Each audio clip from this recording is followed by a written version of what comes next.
कितना प्यार करते हैं। हमारा कुछ नहीं होता, सिर्फ उनकी करुणा होती है, सिर्फ उनकी। कलिकाल की कुचाल में मन को संसार से हटाकर भगवान में लगा,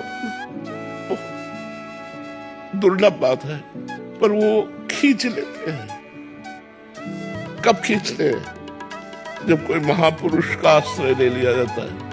हमारी बात गांठ बांध लेना, भगवान उसी को घसीटते हैं जो महापुरुषों का आश्रय लेता है, और जो स्वयं साधना करता है उसका फल होगा उसे महापुरुष मिलना। और जब महापुरुष की कृपा होगी तब भगवान उसको स्वीकार कर लेते हैं। आज तक किसी को भी स्वीकार किया हो स्वयं से तो हमें बताना, उसके बीच में किसी महापुरुष का कृपा प्रसाद होगा। अगर प्रहलाद जी भक्तराज है तो देवर्षि नारद जी का वरद हस्त है। अगर ध्रुव जी अटल पदवी में है तो देवर्षि नारद जी का वरद हस्त है।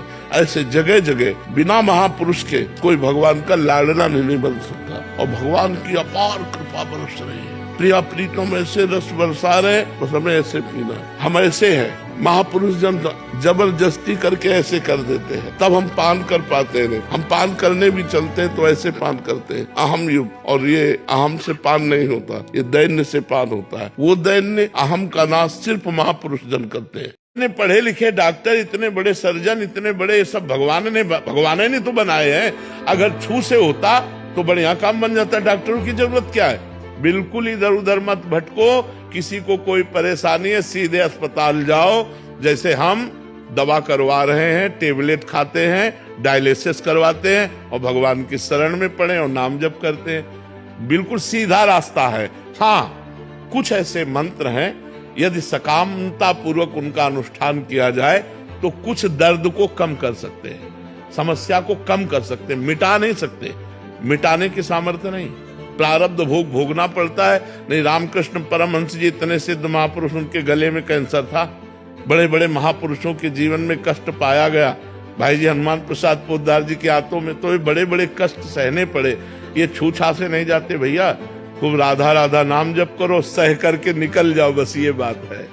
बहुत आधुनिकता बढ़ती चली जा रही। बताओ, जब रोटी बनाने की मशीन आ गई, कुछ दिन में खाने की भी आ जाएगी कि वह ऐसे करो, ऐसे हमने ऐसी रोटी पाई है जिनमें बिना नमक के भी आप स्वादिष्ट पाते चले जाएं। जो बिना खाद के खेतों में पैदा होती थी, घर की चक्की से पीसा जाता था और चूल्हे में बनती थी लाल लाल ला, और वो जब सुबह हमको मिलती थी तो खस्ता की तरह होती थी। उसमें जरा सा मक्खन लगा लिए, नमक लगा लिए, तो ऐसे स्वादिष्ट। स्कूल जाना होता था सुबह, तो किसान के घर में सुबह सुबह थोड़ी वहाँ कोई ये गैस चूल्हा थोड़ी था, वहाँ तो चूल्हा 8 बजे जलता था। तो रात की रोटी बना के रख दी जाती थी और दही और मठा दिया जाता था। पियो, आनंद मस्त होते चले। अब यहाँ कहाँ मठा मिल रहा है, पैकेट वाला मिल रहा है, पता नहीं कै दिल का, कब का, कहाँ का, कैसे बना हुआ मठा हुआ है। तो ये चीजें अब सब दूर होती जा रही है, आधुनिकता बढ़ती चली जा रही है तो भयावह, है तो बड़ा विचारशील, पर अब करोगे क्या? आधुनिकता बढ़ती चली जा रही है, जितनी मशीनें बन रही हैं, ये जरूर आज आपको सुविधाजनक दिखाई दे रही है, लेकिन कल हमारे समाज के लिए हानिकारक होगी। कौन 2 किलोमीटर पैदल चलना चाहेगा? अब कैसे बतावे, बड़ी आधुनिकता फैलती चली जा रही है। नौजवान आदमी है, 10 मिनट इंतजार कर रहे हो, 10 मिनट में पहुंच जाएंगे। कितना देर लगती है 2 किलोमीटर 1.5 किलोमीटर चलना? लेकिन आज का आदमी 2 किलोमीटर 1.5 किलोमीटर चलना नहीं चाहेगा, वो 100 रुपया देकर ऑटो से वहां पहुंचना चाहेगा। तो धीरे धीरे समय तो बच्चा बदलता जा रहा है और ये भयावह है। ये लिखे डॉक्टर, इतने बड़े सर्जन, इतने बड़े, ये सब भगवान ने तो बनाए हैं। अगर छू से होता तो बढ़िया काम बन जाता। डॉक्टरों की जरूरत क्या है? बिल्कुल इधर उधर मत भटको, किसी को कोई परेशानी है सीधे अस्पताल जाओ। जैसे हम दवा करवा रहे हैं, टेबलेट खाते हैं, डायलिसिस करवाते हैं और भगवान की शरण में पड़े और नाम जप करते हैं। बिल्कुल सीधा रास्ता है। हाँ, कुछ ऐसे मंत्र हैं, यदि सकामता पूर्वक उनका अनुष्ठान किया जाए तो कुछ दर्द को कम कर सकते हैं, समस्या को कम कर सकते हैं, मिटा नहीं सकते। मिटाने की सामर्थ्य नहीं, प्रारब्ध भोग भोगना पड़ता है। नहीं, रामकृष्ण परमहंस जी इतने सिद्ध महापुरुष, उनके गले में कैंसर था। बड़े बड़े महापुरुषों के जीवन में कष्ट पाया गया। भाई जी हनुमान प्रसाद पोद्दार जी के हाथों में तो बड़े बड़े कष्ट सहने पड़े। ये छूछा से नहीं जाते भैया। खूब राधा राधा नाम जप करो, सह करके निकल जाओ, बस ये बात है।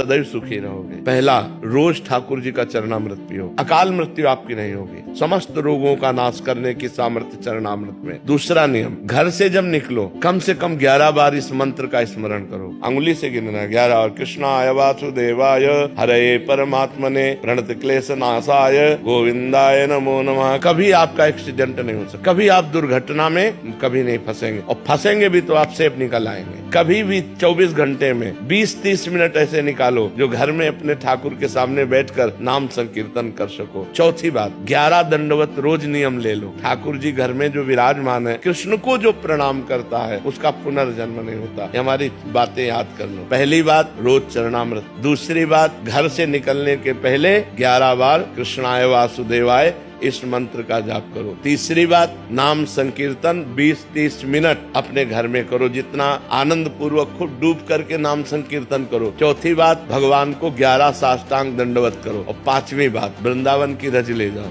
जरा सी रज माथे पे रखी रहनी चाहिए, अपने बालों के बीच में जरा सी रज। फिर आप अपने जीवन को देख लेना, कितना मंगलमय जीवन होता है, कितना आपको पॉजिटिव विचार आते हैं, कितने आप दुख संकट से निवृत्त हो जाओगे। आप मान लो मेरी बात, लोग किसी के आशीर्वाद पर भरोसा करते हैं, हम कह रहे हैं आशीर्वाद का आशीर्वाद हम दे रहे हैं। ये 5 बातें मान लो हमारी। ना सहन करता है उसके हृदय में भक्ति बढ़ती जाती है, और उसका पूरा शरीर मन प्राण जीवन वो भगवान का घर बन जाता है। भगवान स्वयं कह रहे हैं, जो निरपेक्ष है, किसी की अपेक्षा नहीं रखते कि आप हमें प्यार करो कि ना करो। जब अपेक्षा नहीं तो परेशानी नहीं। आप हमारे साथ क्या व्यवहार करते हो मुझे कोई मतलब नहीं, मैंने अपेक्षा ही नहीं की आपसे। मुनि माने हर समय मननशील, हर समय नाम जप कर रहा है। कोई व्यवहार कर रहा है तो मनन कर रहा है। इसने गाली दी तो क्यों, आखिरकार भगवान इसके अंदर है, हमें गाली क्यों देता, मैंने इसको तो कोई परेशान नहीं दिया। जब ये हमें गाली दे रहा है इसका मतलब भगवान गाली सुनाना चाहते तो मुझे सुनना चाहिए, और विवेक के द्वारा उसने काट दिया। निरपेक्षम मुनिम शांतम। शांतम मतलब किसी भी परिस्थिति में विचलित ना होना। उसे लोग पागल समझने लगते हैं, कमजोर समझने लगते हैं,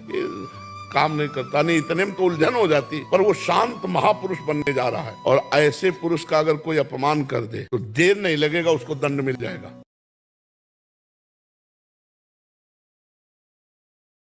हम सबके अंदर एक कमजोरी है, हमें कोई प्यार करे, पर यहाँ वो प्यार मिलता नहीं है कि निस्वार्थ कोई हमारा सहयोग करे और हमें प्यार करे। तो यहाँ सब स्वार्थ से प्यार करते हैं, कोई निस्वार्थ प्रेम करने वाला तो है नहीं। और संसार में हम प्यार चाहते हैं तो धोखा मिलता है, और ये कमजोरी बहुत गिराती है। अपने लिए हमें प्यार करेगा, हमारे लिए हमको कोई प्यार नहीं करता। तो ये बात हम अनुभव की कह रहे हैं। हमारा जो मन मांग रहा था वो कहीं नहीं मिला, वो प्रिया जी के चरणों तो हमें चाहिए कि अपने मन को बचा के हरि के चरणों में, सावई मना कृष्ण पदारविंदयो, भगवान के चरणों तक पहुंचा दें तो मनुष्य जीवन की सार्थकता हो जाएगी। जी, आप में इतनी सहजता, इतना सम्मान दूसरों के प्रति कैसे आता है? आप सबको प्रणाम करते हैं, सब संत समाज आदि का सम्मान करते हैं, पर कोई आपको कुछ बोल देता है या टिप्पणी करता है तो मन में बार बार प्रश्न उठता है कि आप क्यों मौन रहते हैं। बहुत पीड़ा होती है जब आपको कोई कुछ बोलता है। आप दूसरों के प्रति इतना सम्मान की भावना रखते हैं? नहीं, अब जैसे मान लो हमको कोई कहे कि ये नीच आदमी है तो कोई गलत थोड़ी कह रहा है।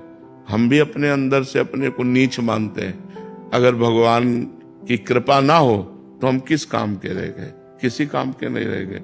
तो हम तो नीच है पर बहुत ऊंचे से जुड़े हुए हैं, भगवान से जुड़े हुए हैं। तो जो दूसरों का मंगल हो रहा है, जो दूसरों को सुख मिल रहा है, वो भगवान से मिल रहा है, हमसे नहीं मिल रहा है। और रही दीनता की बात या दूसरों को सम्मान देने की बात, तो सब रूपों में हमारे भगवान आते हैं। हमारी ऐसी भावना है कि मेरे भगवान सब रूपों में आते हैं, तो सबको प्यार देना। अब हम बाबा जी क्या दे सकते हैं, यही बचा, सबको प्यार देना, सबको सम्मान देना, सबको दुलार देना। इसके बाद अब जैसी जिसकी दृष्टि है वैसा उसे प्रेमानंद दिखाई देगा। अगर हरा चश्मा है तो हरा दिखाई देगा, लाल है तो लाल दिखाई देगा, पीला है तो पीला दिखाई देगा। लेकिन भगवान के हैं ये बात पक्की है, बहुत बड़े भगवान हैं और उनकी शरण में तो उसी का आपको लाभ प्राप्त होता है। तो ये बच्चा जिसका जैसा भाव है वैसा, जाकी रही भावना जैसी, प्रभु मूरत देखी तिन तैसी। इतने पढ़े लिखे डॉक्टर, इतने बड़े सर्जन, इतने बड़े सब भगवान ने तो बनाए हैं। अगर छू से होता तो बढ़िया काम बन जाता। डॉक्टरों की जरूरत क्या है? बिल्कुल इधर उधर मत भटको, किसी को कोई परेशानी है सीधे अस्पताल जाओ। जैसे हम दवा करवा रहे हैं, टेबलेट खाते हैं, डायलिसिस करवाते हैं और भगवान की शरण में पड़े और नाम जप करते हैं। बिल्कुल सीधा रास्ता है। हाँ, कुछ ऐसे मंत्र हैं, यदि सकामता पूर्वक उनका अनुष्ठान किया जाए तो कुछ दर्द को कम कर सकते हैं, समस्या को कम कर सकते हैं, मिटा नहीं सकते, मिटाने की सामर्थ्य नहीं। प्रारब्ध भोग भोगना पड़ता है। नहीं, रामकृष्ण परमहंस जी इतने सिद्ध महापुरुष, उनके गले में कैंसर था, बड़े बड़े महापुरुषों के जीवन में कष्ट पाया गया। भाई जी हनुमान प्रसाद पोद्दार जी के हाथों में तो ये बड़े बड़े कष्ट सहने पड़े। ये छूछा से नहीं जाते भैया। खूब राधा राधा नाम जप करो, सह करके निकल जाओ, बस ये बात है।